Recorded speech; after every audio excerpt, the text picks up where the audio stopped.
이봉도가십니다. 내가 주를 의리하고 적진으로 달리며 내 하나님을 의지하고 성벽을 뛰어넘나이다.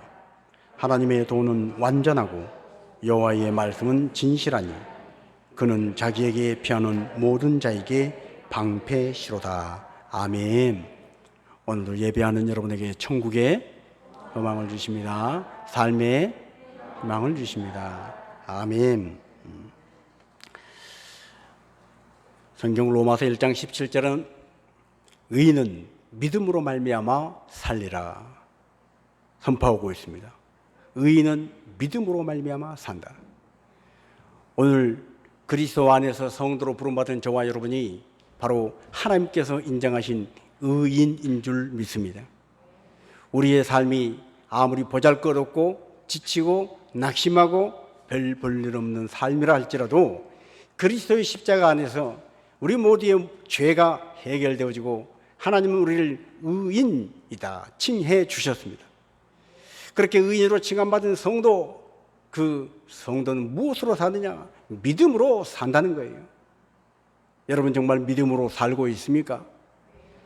힘들게 아무리 아둥바둥 살아도 힘들게만 한 이 세상, 믿음의 힘 없이는 난 못 살지. 그러나 믿음이 있기 때문에 내가 살지. 믿음의 힘으로 내가 버텨냈지. 아니 믿음으로 내가 넉넉히 승리하지. 이런 담대한 선포가 우리 가운데 있어지기를 주님의 이름으로 축복합니다. 자, 그렇다면 정말로 믿음은 예수 믿는 사람, 교회 다니는 사람들만 믿음을 가지고 살까? 그 사람들에게만 믿음이 필요할까? 여러분, 이 세상에 사는 모든 사람은 교회를 나오건 나오지 않건 예수를 믿건 믿지 않건 모두가 다 믿음이 있어야 삽니다. 믿음 없이는 못 사는 게 이 세상이에요. 여러분, 다리를 건너는데 이 다리가 안 떨어질 줄 알고 무너지지 않을 걸 믿고 우리는 그 다리를 건너는 것입니다. 다리를 건너려고 그럴 때 이 다리가 아무래도 시원찮아 곧 끊어질 것 같아. 그리고 그 다리가 믿기지 않으면 우리는 그 다리를 마음 편히 건널 수가 없는 것입니다. 어느 음식점에 가서 음식을 시켜놓고 먹어도 믿음이 가야 먹는 거예요. 이거 상한 거 아닐까? 이 안에 독이 들어있지 않을까? 그러면 못 먹는 겁니다. 어느 날 제가 어느 분하고 식당에서 식사를 단둘이 하고 있는데 그건 상추에 싸 먹어야 맛있는 건데 상추를 전혀 손을 대지 않더라고요. 왜 상추를 안 먹냐? 요즘 상추도 비싼데 상추에 싸서 먹으면 얼마나 맛있는데. 제가 잔소리를 했습니다. 근데 여러분 누구라도 그 상황에는 잔소리를 할 수밖에 없어요. 상추를 싸 먹어야 마땅한데 한 번도 싸 먹질 않더라고요. 그랬더니 그분이 하는 말이, 내가 식당에서 일하는 사람 얘기를 들어봐서 아는데 상추를 물 속에다가 푹 한번 담갔다가 빼가지고 바로 손님상에 올린다더라. 그 더러워서 먹겠냐? 못 먹겠다는 거예요. 그러면서 상추 옆에 있는 단무지를 열심히 먹더라고요. 그런데 여러분 참 아이러니하게 그 식사하기 전 얼마 전에 제가 어떤 얘기를 들었냐?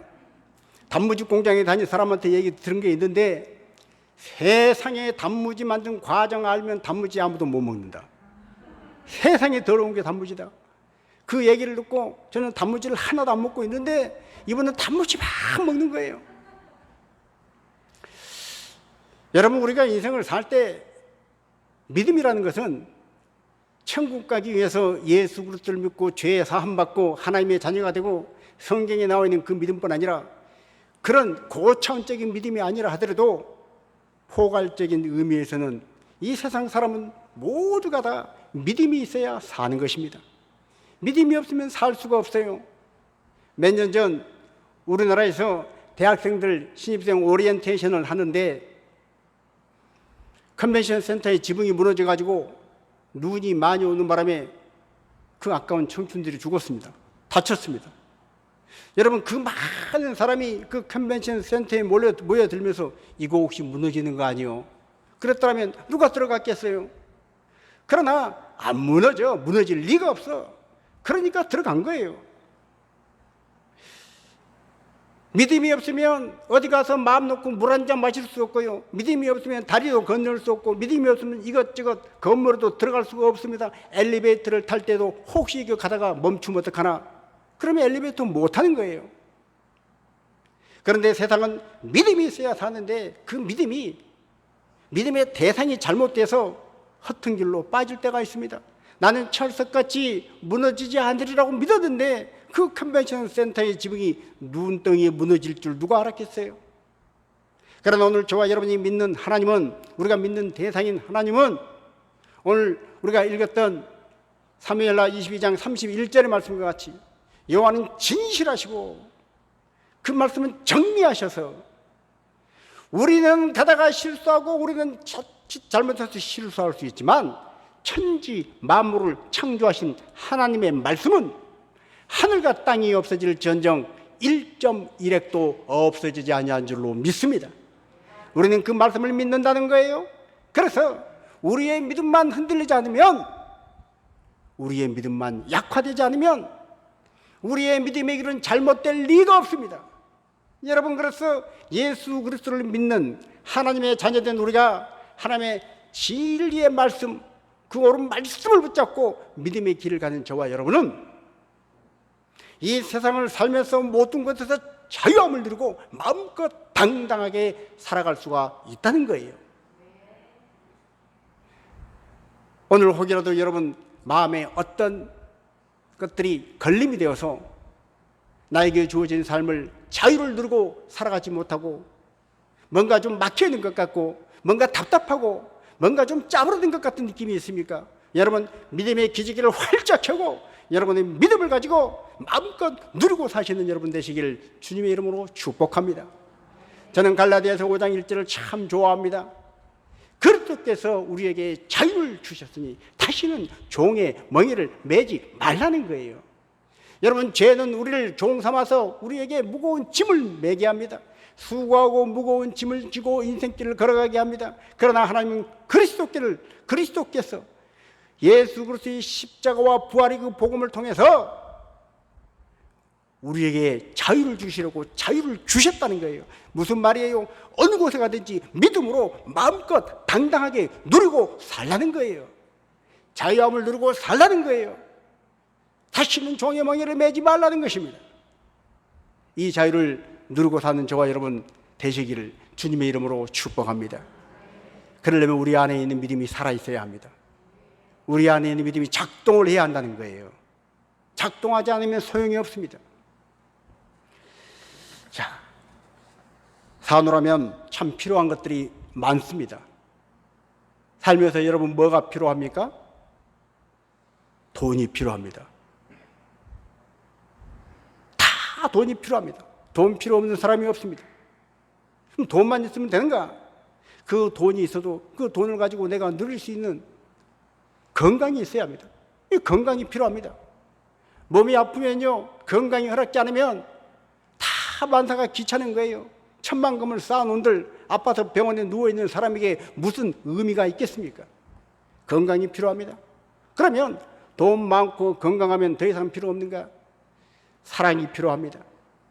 정말 아끼는 사람과 함께 내게 주어진 삶을 정말 삶의 교제를 나누면서 하나님이 창조하신 아름다운 자연을 보면서 내게 삶에 주어진 분복들을 누리고 살 수 있는 사랑의 교제를 나눌 수 있는 사랑, 누구에게나 이것들은 다 필요합니다. 그러나 젊은이들은 다는 아니겠습니다만은 간혹 건강에 대해서 심각하게 생각하지 않는 젊은이들이 있습니다. 나는 건강 괜찮아. 밤을 새서 일을 해도 끄떡없어. 정말로 밤을 새고 그 다음날 조금만 한두 시간만 눈 붙이면 다시 회복이 됩니다. 저도 20대 때 밤을 새워서 학회도 하고 여러 가지를 했던 적이 있습니다. 어른들은 걱정합니다.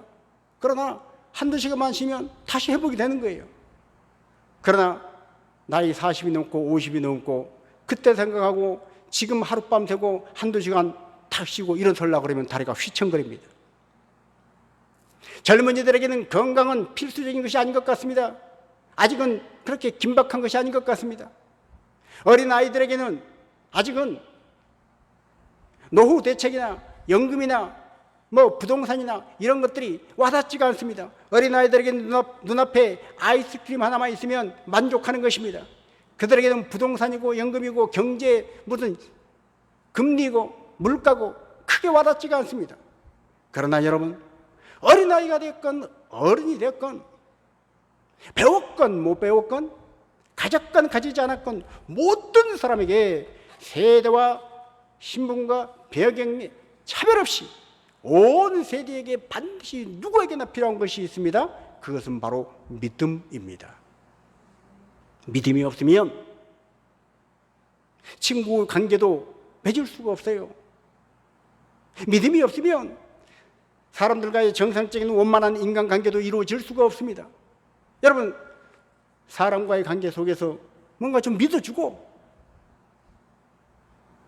좀 배려해주고 좀 기다려주고 그런 게 있어야 원만한 관계가 되는데, 믿어주지 않으면, 매사가 불안하면 원만한 인간관계가 될 수가 없어요. 저와 제 아내가 서로에게 잔소리를 하는 것이 있습니다. 아이들에게 뭐를 맡겨 놨으면 죽이 되든 밥이 되든 그냥 냅두면 됐는데 꼭 가서 한마디를 더 해. 제가 가서 야 그런데 이건 이렇게 해야지 하면 제 아내가 그거 왜 그러냐고 그럽니다. 오늘은 제가 그랬으면 내일은 틀림없이 또 제 아내가 가서 왜 그러냐 그러면 제가 가서 왜 그러냐고 그럽니다.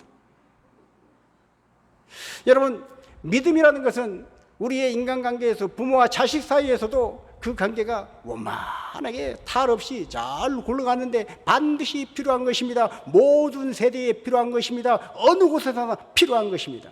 믿음이 없으면 우리는 인생살이를 제대로 살아갈 수가 없는 거예요. 그래서 믿는 성도나 믿지 않은 불신자나 공의, 믿음이 있을 때 우리는 세상살이를 잘 제대로 영위하며 누리며 살아갈 수가 있는 것입니다. 그래서 믿음은 참으로 우리 모두에게 공히 필요한 것입니다. 모두에게 필요한 것입니다. 그 사람의 사상이 어떠든지, 그 사람의 나이가 어떠든지, 건강 상태가 어떠든지, 부자든 가난하든 누구에게나 믿음은 반드시 있어야 하는 것입니다. 히브리서 11장은 보통 믿음장이라고 얘기를 합니다. 믿음장이라고는 히브리서 11장에 계속해서 반복되는 표현이 있습니다.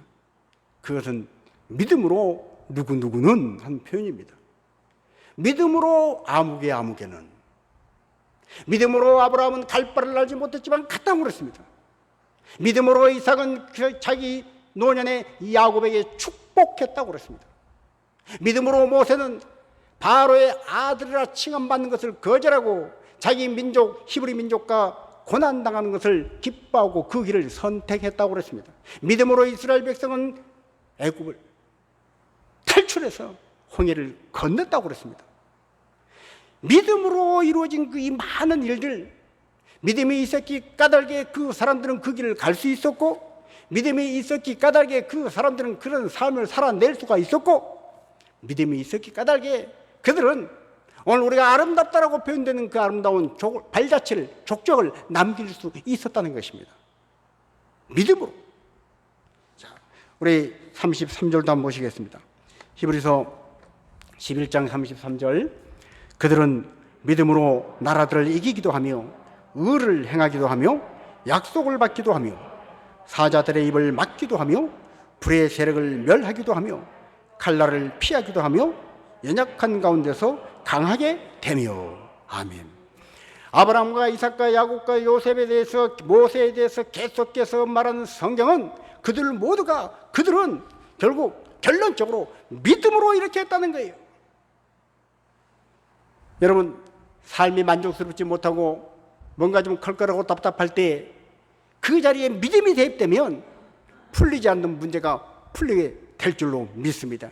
뚫어지지 않던 것이 뚫리게 될 줄로 믿습니다. 믿음이 살아있고 믿음이 강력한 역사를 나타내면 믿음은 반드시 믿음의 역사를 나타낸다는 거예요. 자, 그래서 39절에도 이 사람들은 믿음으로 말미암아 다 증거를 받았느니라 그랬습니다. 믿음으로 증거를 받았다는 거예요. 누가 확인 도장 딱 찍어준 어떤 인증서가 아니라 고에게 수표가 아니라 믿음으로 증거를 받았다는 거예요.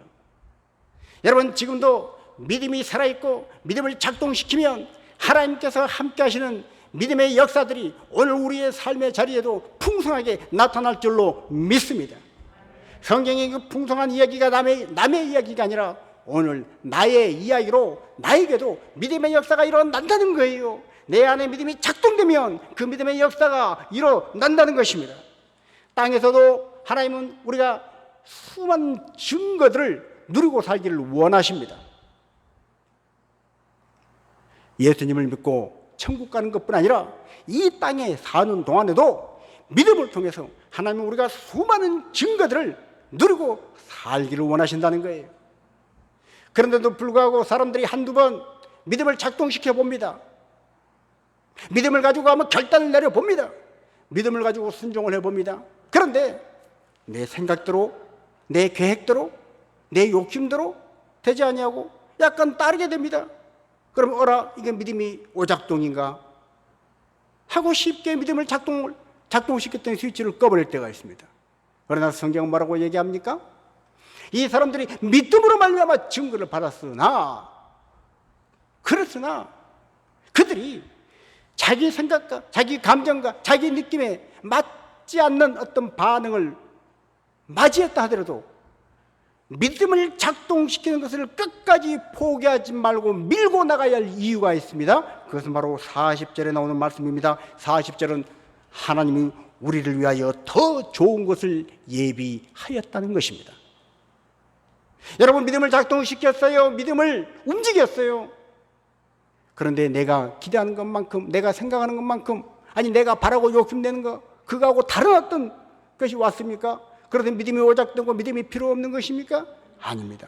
하나님은 우리를 우리보다 더 잘 아시고 우리를 우리보다 더 사랑하시는 분이신 줄로 믿습니다.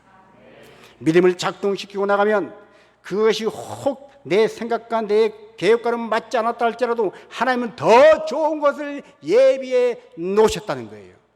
이것을 아는 믿음의 사람들은 이 땅에서 믿음을 작동시켰다가 사자의 밥이 되어서 순교의 현장에서 피를 흘리고 죽어갈지언정 믿음을 놓지 않았습니다. 로마의 핍박을 받으면서 그 얼음덩이에 갇혀서 몸이 점점 얼어서 죽어가는 그 마지막 순간에도 그들은 믿음을 놓지 않았습니다. 믿음 붙잡아 봐야 사자의 입에서 벗어나는 것이 아니고, 믿음 붙잡아 봐야 로마의 그 군인들의 손아귀에서 벗어나는 것이 아니고, 믿음 붙잡고 있어 봐야 죽기밖에 더하지만, 그러나 그 순교의 자리를 벗어나지 않고 그들은 기쁨으로 찬송하며 순교를 했다는 거예요. 왜 그렇습니까? 하나님께서 더 좋은 것을 예비해 놓았다는 것을 그들은 확신했기 까닭인 줄로 믿습니다. 여러분, 그렇다면 내가 얼음구덩이에 빠져서 내 몸이 점점 얼어서 순교의 제물이 돼서 죽어가는 그 죽음조차 뛰어넘을 수 있는 더 좋은 것이 있는 그것을 바라보고 기꺼이 믿음을 붙잡을 수 있다면, 우리가 이 세상에 살아가면서 어떤 손익 계산을 하면서 이건 안 되겠구나, 이건 손해겠구나, 그리고 믿음을 걷어들여야 되겠어요? 어디 가서 어떤 계산을 해봐도 믿음을 작동시키고 믿음을 움직이고 내 안에 믿음이 일하도록 하는 것, 이것이 항상 승리라는 것을 알고 성경에 걸어갔던 믿음의 선배들의 그 발걸음을 따라서 우리도 어느 곳에 가든지 무엇을 하든지 믿음을 작동시키는 믿음의 사람들이 되시기를 주님의 이름으로 축복합니다. 그래서 우리는 히브리서 12장 2절 말씀과 같이 믿음의 주요 온전케 하신 이인 예수를 바라봐야 하는 것입니다. 예수를 바라보지 않고 다른 것 바라보는 순간에 믿음의 초점이 흐려집니다. 프로젝트도 초점이 흐르게 되면 잘 안 보입니다. 그러나 초점이 잘 맞추면 뚜렷하게 잘 보입니다. 우리가 쓰는 안경도 마찬가지입니다. 망원경 여러 가지 초점이 맞추어지는 거하고 맞춰지지 않은 것은 보이는 이 식별하는 그 결과가 천양지차로 차이가 나는 것입니다. 믿음도 마찬가지입니다. 예수를 바라보면 우리의 믿음은 더 뚜렷해집니다. 예수를 바라보고 어느 곳에 가든지 예수를 바라보고 어떤 일을 당하든지 예수를 바라보고 어떤 상황 속에서도 예수를 바라보는 사람은 믿음이 더 강해지는 것입니다. 길거리 가다가 돌뿌리에 걸려 넘어져도 예수를 바라보는 사람은 믿음이 더 강해져서 일어날 줄로 믿습니다. 아, 내가 돌뿌리에 걸려 넘어졌기 까닭에 방금 쌩 지나간 저 트럭에 치이지 않았구나. 하나님이 나를 살려주셨구나. 실패와 고난과 문제와 염려와 걱정, 근심거리들이 오히려 믿음을 더 강화시키는 계기가 되는 것입니다. 그러나 예수를 바라보지 않고 넘어진 그 자리만 바라보고 누가 여기다 돌을 놔뒀나 원망하고 불평하고 그리고 짜증을 내고 재수없다는 둥 그런 말을 하면 믿음이 강화되는 것이 아니라 그 일로, 그 실패로, 그 고난과 문제 가닥에 원망과 불평이 커지고 믿음은 약화되는 것입니다. 그래서 우리는 예수를 바라봐야 할 줄로 믿습니다. 우리가 사는 이 세상은 우리의 믿음을 흐리게 하는, 믿음의 초점을 흐리게 하는 많은 것들이 우리 귀에 들려오고 있습니다. 지금 8월 달인데 한참 덥지요. 어제 오늘은 참 무척이나 더 더웠던 것 같습니다. 지금 우리나라만 그런 것이 아니라 에어컨 없이 살았던 영국은 올여름에 우리 대한민국보다 더 온도가 높이 올라가 가지고 에어컨 없이 살던 사람들이 아주 죽을 맛이라고 그럽니다. 스페인과 포르투갈 이베리아 반도 지역에는 덥다 너무 더워서 불이 날 지경이었고, 미국은 코로나 때문에 정책 자금을 풀었는데 그 때문에 물가를 잡지 못해서 물가가 폭등하니까 그거 잡아보려고 금리를 올렸는데 금리도 자이언트 스텝이라고 해서 아주 대폭적으로 올렸는데 그것이 물가를 전혀 잡지를 못해서 또 금리를 또 올려야 하나. 고래 싸움에 새우등 터진다고 우리나라도 미국이 금리를 올리니까 할 수 없이 금리를 지금 또 올려야 하는 그런 상황. 물가도 올라가고 금리도 올라가고 날씨는 덥고 기후재앙, 일산화탄소 배출로 환경재앙, 이런 많은 말들, 지구재앙의 어떤 징조들, 이런 현상과 문제들을 보면요, 우리 마음에는 어떡하나 근심과 걱정만 켜켜이 쌓여가는 것입니다. 자녀 교육 문제, 주택 문제, 노후 문제, 어느 것 하나 그런 환경들을 바라보면, 그런 주변에 이 되어진 여건들을 바라보면 걱정거리밖에 없습니다. 그럴 때마다 문제를 바라보지 말고 예수를 바라보라.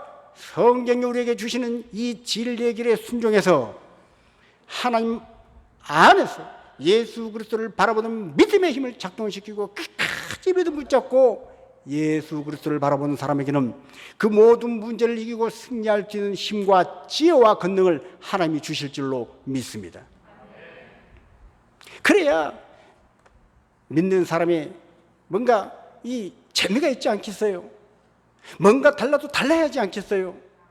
주일날 이 시간 덥다고 에어컨 틀어놓고 집에서 그냥 속옷바람으로 TV 보고 있는 사람들과 더워도 옷을 챙겨 입고 땀을 흘리면서 멀고 가까운 거리 마다하지 않고 교회를 찾아온 우리는 뭔가 달라도 달라야 하지 않겠냐는 거예요. 오늘 이 시간 하나님께서 여러분 각 심령 가운데 이 믿음이 정말로 작동되어지고 살아있는 믿음이 살아나고 강력한 믿음이 되어서 세상의 모든 문제와 걱정과 근심거리, 염려거리, 여러분의 발걸음을 가로막고 있는 모든 방해 요소들을 제거시켜버리고 하나님이 주신 자유를 마음껏 누르고 살 수 있도록 세워주시는 은혜가 은총이 임하기를 주님의 이름으로 축복합니다. 요한복음 14장에 예수님은 근심하는 제자들에게 말씀하셨습니다. 너희는 마음에 근심하지 말라. 하나님을 믿으니 또 나를 믿으라. 자, 예수님은, 우리의 믿음의 대상인 예수님은 하나님께서 우리를 얼마나 사랑하시는지 그 하나님의 말도 못할 사랑의 확실한 증표입니다. 하나님이 나를 정말로 사랑하시는가? 그 증거가 필요하다면 십자가를 바라보십시오. 근본 하나님과 번처셨으나 동등됨을 취할 것으로 여기지 아니하시고 자기를 비워 종의 형체를 입고 인간의 몸을 입고 이 땅에 오신 예수 그리스도, 그 예수님만 바라보면 하나님이 나를 얼마나 사랑하시길래 나같이 병들고 늙고 연약한 이 몸뚱아리를 입고 이 땅에 오셨단 말인가? 이 한 가지만으로도 감동 아니겠어요? 그런데 그 예수님이 거기서 끝난 것이 아니라 우리가 당할 모든 질곡 가운데 가장 끔찍한 질곡을 당하시고 결국은 골고다 언덕을 오르시고 십자가를 지셨어요. 아무 흠도 점도 없는 그분이 나의 실수, 나의 잘못, 나의 허물, 나의 죄악, 나의 모든 악함을 다 짊어지시고 나를 대신하여 십자가에 못 박혀 죽으셨어요. 그거 이상 하나님께서 나를 사랑하신다는 사랑의 확정적인 증거가 그것 말고 또 뭐가 있겠습니까? 여러분, 그러나 하나님께서 나를 사랑하신다, 나를 사랑하신다는 그 사랑의 확증만 가지고, 그 한 가지만 가지고 믿음이 자라나지는 않습니다. 하나님은 나를 사랑하시지만 내가 그 사랑을 확증하지만 그 사랑에 내가 반응을 해야 내 믿음이 자라날 터인데, 여러분, 어떤 사람이건 어떤 대상이건 믿을 때 여러분 왜 그 사람을 믿습니까? 왜 그 제도를 믿고 그 시스템을 믿습니까? 내가 이 사람 믿으면 이 사람은 나를 배신하지 않을 거야. 이 제도 바뀌지 않을 거야. 이 법 쉽게 안 바뀌어. 그러니까 나는 이 법 믿고 이렇게 할 거야. 여러분, 내가 믿는 그것이 변하지 않고 바뀌지 않을 것이라고는 확신입니다. 그러나 그것이 바뀌지 않아도 힘이 없으면 내가 아무리 그 사람을 믿어도 그 사람이 나를 배신하지 않고 그 가지 신실하게 나오고 좋은 관계가 돼도 그 사람이 힘이 빠지고 그 사람이 능력이 없어 나를 도와주지 못하면 그 믿음의 대상이 잘못된 거 아니겠어요? 제가 자주 하는 예화입니다마는 큰 폭포가 떨어지는 깎아지는 절벽 아래에 새들이 둥지를 들고 알을 낳아놓는데 그 알이 그렇게 맛이 있대요. 그리고 영양가도 좋답니다. 그래서 그 새 알이 아주 비싼 가격에 팔립니다. 그런데 깎아지는 절벽 그 폭포 안에 있는 새 둥지의 새 알을 어떻게 꺼내오느냐? 사람이 밧줄을 타고 내려가야 돼요. 근데 폭포 위기 때문에 어떤 밧줄을 묶어놓을 데가 없습니다. 어떻게 하느냐? 어린 아이들이 그 밧줄을 타고 내려가는 거예요. 몸무게가 가벼운 아이들이 밧줄을 타고 내려가는데 위에서 아버지가 그 밧줄을 잡아주고 있습니다. 어느 날 삐쩍 마른 아버지가, 힘도 없어 보이는 아버지가 밧줄을 잡고 있고 그 아들이 그 밧줄을 타고 절벽 아래 폭포 뒤에 있는 새알을 가지고 내려가고 있습니다. 지나가던 관광객이 막 근육질의 헐크 같은 근육을 가진 관광객이 아버지에게서 밧줄을 빼서 내가 잡아줄게요. 그리고 밧줄을 잡았습니다. 내려가던 아이가 아이고 더 힘이 센 아저씨가 밧줄을 잡아주니까 더 안심하고 내려가야 되겠다 그랬을까요? 내려가던 아이가 눈동자가 불안해지고 더 이상 내려가지 않고 멈추는 거예요. 왜 안 내려가냐? 왜 안 내려갔을까요? 비록 힘은 없을지언정 아버지는 서로 자기 목숨이 위태로운 지경이 와도 아들이 붙잡은 그 밧줄을 놓지 않을 것입니다. 그러나 관광객 아무리 힘이 세지만 어떻게 믿어요 그 아저씨를? 누가 저기에서 맛있는 거 먹어라 그러면 그래 먹으러 갈게 밧줄 놔버릴까? 그거 어떻게 믿겠어요? 그러면서 불안해서 내려가지 못하는 거예요. 여러분, 믿음이라는 것은 상대방이 나를 도와줄 수 있는 힘과 능력이 있어야 합니다. 그러나 그분이 또 변하지 않고 신실하게 한결같이 나를 배신하지 않고 나와 함께하리라고 하는 그 신뢰가 돼야 됩니다. 이 두 가지가 있을 때 믿음이 생기고 믿음이 작동하고 믿음이 자라는 거예요. 그러나 예수님은 하나님이시면서 인간의 몸을 입고 이 땅에 오셔서 십자가의 마지막 모든 것을 다 내어주시기까지 끝까지 자기의 사람을 사랑하신 예수님은 우리에게 그 신실한 사랑을 보여주셔서 우리가 그분을 신뢰할 수 있습니다. 그리고 그 예수님은 물 위를 걸으셨습니다. 말씀으로 중풍병자를 일어나게 하셨습니다. 죽은 자를 고치셨습니다. 오병이어의 기적을 베풀어 주셨습니다. 그 능력의 예수님, 그 신실하신 예수님, 우리는 그 예수를 바라볼 때 믿음이 자라고 그분 앞에 우리가 던져놓은 믿음의 그물은 풍성한 수확물을 안고 우리에게 돌아올 줄로 믿습니다. 오직 예수 그리스도만이 우리에게 참다운 믿음을 가지고 살아갈 수 있게 하는 것입니다. 그래서 사무엘하 22장에 다윗은 그 하나님을 신뢰한다는 거예요. 하나님을 의지한다는 거예요. 이게 바로 믿음의 표현입니다. 자, 우리 사무엘하 22장 30절만 같이 한번 있습니다. 내가 주를 의뢰하고 적진으로 달리며 내 하나님을 의지하고 성벽을 뛰어넘나이다. 아멘. 여러분, 천지 만물을 창조하신 하나님이, 죽은 자도 살리신 하나님이 나를 끝까지 사랑하시고 십자가에 당신 스스로가 못 박혀서 마지막 피 한 방울 흘리며 그 고통을 당할지언정 끝까지 나를 외면하지 않고 사랑하시고 끝까지 나를 붙잡아주시는 그 신실하신 하나님을 내가 정말로 믿고 그 믿음이 작동되고 그 믿음이 움직이면 오늘 다윗과 같이 우리는 그 믿음을 가지고 적진을 향해 달려나가는 거예요. 그러나 믿음이 없으면 적진을 향해 달려나가기는커녕 아군 진영에서도 아둥바둥 서로 싸우고 의심하고 그리고 자중질환을 일으키고 자멸하고 마는 것입니다. 믿음이 있을 때 성벽을 뛰어넘는다고 그랬어요. 하나님을 의지하는 그 믿음으로 성벽을 뛰어넘는다는 거예요.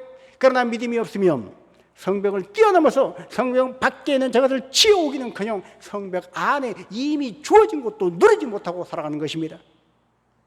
믿음이 없으면 내 앞에 차려진 음식도 여기 무슨 독이 들어있지 않나 먹지를 못하는 거예요. 믿음이 없으면 지름길로 갈 수 있음에도 불구하고 다리를 건널 수 없는 거예요. 믿음이 없으면 엘리베이터 못 타고 땀 삐질삐질 흘리면서 30층, 40층 고층을 계단으로 올라가야 하는 거예요. 그러나 믿음이 있으면 적진을 향해서 달려가고 믿음이 있으면 성벽을 뛰어넘어서 하나님이 주시는 나의 삶의 그 테두리를 벗어나서 하나님의 역사하신 더 큰 꿈과 비전을 성취하며 살아갈 수 있는 하나님의 사람이 된 줄로 믿습니다. 그래서 다윗은 그 하나님께서 모든 피하는 자에게 방패가 되어주신다 31절 하반절에 고백하고 있습니다. 그러면서 33절에는 그 하나님은 견고한 요새다. 자, 우리 33절도 같이 한번 있습니다. 하나님은 나의 견고한 요새시며 나를 안전한 곳으로 인도하시며. 하나님이 여러분의 요새가 되십니다. 하나님은 여러분이 안전한 곳으로 인도하실 인도자가 되어주십니다. 날씨가 아무리 덥고 금리가 오르고 물가가 정말 심상치 않고 경제가 정말로 여러 가지가 암울하고 정치가 불안하고 뭐 국제 정세가 이러저러 돌아가는 세태가 여러 가지 우리를 여러 가지로 복잡하게 할지라도 그런 곳에 시선도 걸 거두어드리고 주님을 바라보고 예수를 바라볼 때 그래서 내 안에 믿음이 더 자라고 믿음이 작동을 해서 그 믿음을 가지고 요새 되신 주님 안에 거하기만 하면 나를 안전한 곳으로 인도하신 하나님의 인도함을 받기만 하면 그러면 믿음으로 우리는 승리자가 되는 것입니다. 40절 말씀도 같이 한번 있습니다. 40절 이는 주께서 내게 전쟁하게 하려고 능력으로 내게 띄우사 일어나 나를 치는 자를 내게 굴복하게 하셨사오며. 여러분, 사무엘하 22장은 시편에도 동일한 이 똑같은 병영구가 반복됩니다. 이것은 다윗의 순경가이기 까닭입니다. 다윗은 수많은 전쟁터를 누볐습니다. 그는 일평생 이런저런 많은 전쟁터를 경험해 봤습니다. 그는 누가 뭐라 그래도 전쟁의 베테랑이고 전쟁에 있어서는 전문가입니다. 그럼 그가 오늘 뭐라고 고백합니까? 주께서 내게 전쟁하게 하려고 능력으로 내게 띠를 띄우셨다는 거예요. 자기가 전쟁할 수 있었던 건 하나님이 능력으로 자기를 띄워 주셨기 까닭에 가능했다는 것이에요. 다윗인들 내가 이런 전쟁터 가봤는데 이런 경험이 있었고 저런 전쟁터 갔는데 내가 이렇게 했고 자기의 전쟁구 공헌을 왜 말하고 싶지 않았겠습니까? 얼마든지 공치하고 싶고 자기 자랑을 하고 싶고 자기를 드러내고 싶었겠지만 자기의 전문 분야인 나는 이거 잘해, 이건 내가 원래 내 전문이야 하는 그것조차도 하나님께서 전쟁하게 하려고 내게 능력으로 띠를 띄워 주셨기 때문에 내가 이걸 한다는 거예요. 오늘 여러분 이 고백으로 살아가는 저와 여러분이 되어질 때 우리의 믿음은 튼튼한 반석 위에 세워지는 믿음이 된 줄로 믿습니다. 내가 수영을 잘해도 하나님이 내게 수영을 잘하는 능력을 부어주셨어요. 금메달을 딸 때 하나님이 나를 금메달 따게 해주셨어요. 내가 대박을 쳐도 하나님이 나를 대박나게 해주셨어요. 많은 사람이 나를 칭찬하고 박수를 쳐줄 때 하나님이 나를 이렇게 해주셨어요. 정말로 진심으로 고백하는 사람, 그 사람이 정말 하나님을 신뢰하는 사람이고, 그 사람이 정말 믿음의 사람이고, 그 믿음의 사람은 하나님 앞에 반드시 하는 것이 있습니다. 그것은 바로 예배입니다. 자, 우리 50절 말씀 같이 한번 있습니다. 이러므로 여호와여, 내가 모든 민족 중에서